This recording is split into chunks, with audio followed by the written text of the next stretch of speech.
চট্টগ্রাম আর সিলেটে বিড়ি হারাম বলা ঝামেলা, কারণ এ দেশের ইমামরাও বিড়ি খায়। পৃথিবীতে বিড়ি আর সিগারেটই একমাত্র খানা যেটা টয়লেটে ঢুকে খাওয়া যায়। সিগারেট খাওয়া অনেকটা আত্মহত্যা শামিল। বিষ খেলে সাথে সাথে মরে, সিগারেট খেলে ধুকে ধুকে।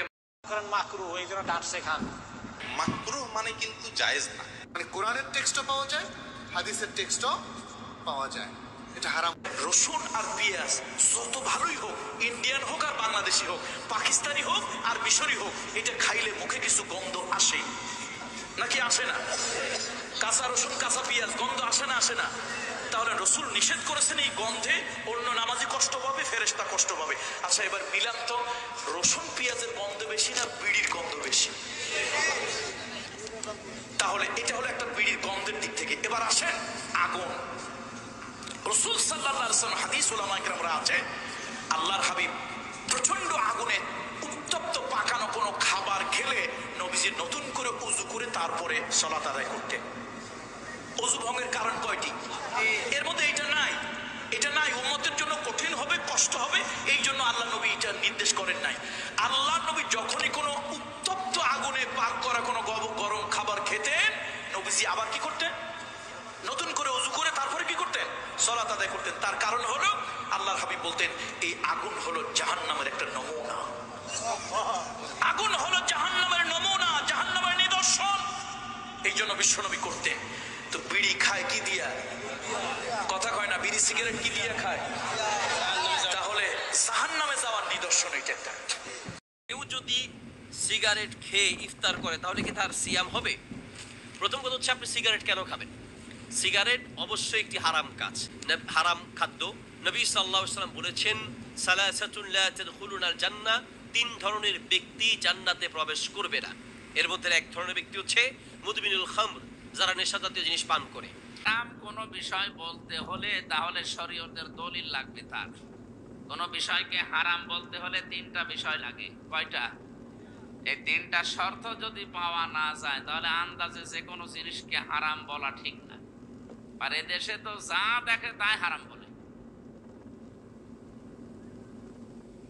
এই জন্য আলোচক যারা আলোচনা করেন তাদেরকে বলছি, আলেম হন আর গায়রে আলেম হন, কোন জিনিস হারাম বলার আগে একবারেই আপনি হারাম হারাম বলে দেবেন। দেখবেন যে ওই তিনটা শর্ত ওর ভেতরে আছে কিনা। এক নম্বরে ওটা অশ্লীল হওয়া লাগবে। কি হওয়া লাগবে? বলেন বলেন। অশ্লীল হওয়া লাগবে, উশৃঙ্খল অশ্লীল এরকম কোনো কিছু যদি থাকে তার ভেতরে। দুই নম্বরে ওটা নাপাক হওয়া লাগবে, অবৈধ হওয়া লাগবে।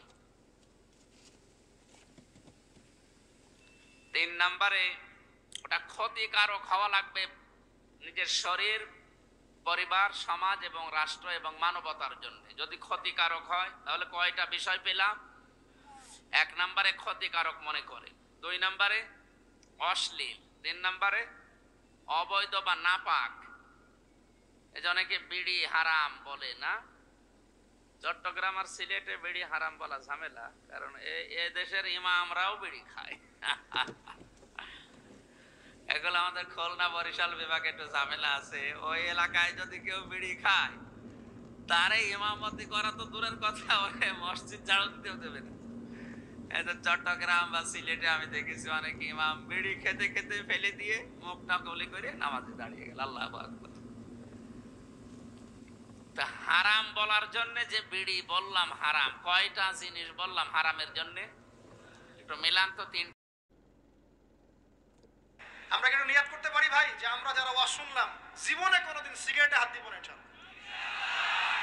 রাজি আছি ভাই? অন্য বড় বড় জিনিস তো বহু দূরের কথা। আচ্ছা, অনেকে রাজি হয় নাই কেন? আপনারা কি অলরেডি আসক্ত? আমি অনেক ভাইকে দেখেছি মাশাআল্লাহ ইফতার খুলেই একদম বেনসন টানা শুরু করে। সিগারেট কোন মুসলমান খেতে পারে? সিগারেট হয় টোবাকো প্ল্যান্টস থেকে, তামাক পাতা। ফরিদপুরে চাষ হয় নাকি? হয়। কোন থানায় হয় বেশি? হ্যাঁ, তামাক ক্ষেত যারা দেখছেন কোন বেড়া লাগানো লাগে? কেন? ছাগলও মুখ দেয় না। যেটা ছাগলে খায় না এটা কোন মুমিন বান্দা খাইতে পারে?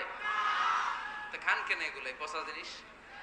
হ্যাঁ, এই পৃথিবীতে বিড়ি আর সিগারেটই একমাত্র খানা যেটা টয়লেটে ঢুকে খাওয়া যায়, তাই না? পৃথিবীতে সিগারেট আর বিড়ি একমাত্র খাবার। রাগ করবেন না যারা খান, রাগ করেন না। আবার একটু কমন সেন্সটা কাজে লাগানোর জন্য, চিন্তার জন্য বলতেছি। এটাই পৃথিবীর একমাত্র খাবার যেই খাবারের গায়ে এই খাবারের বদনাম লেখা থাকে, স্মোকিং কজেস ক্যান্সার, ধূমপান কর্কট রোগের কারণ।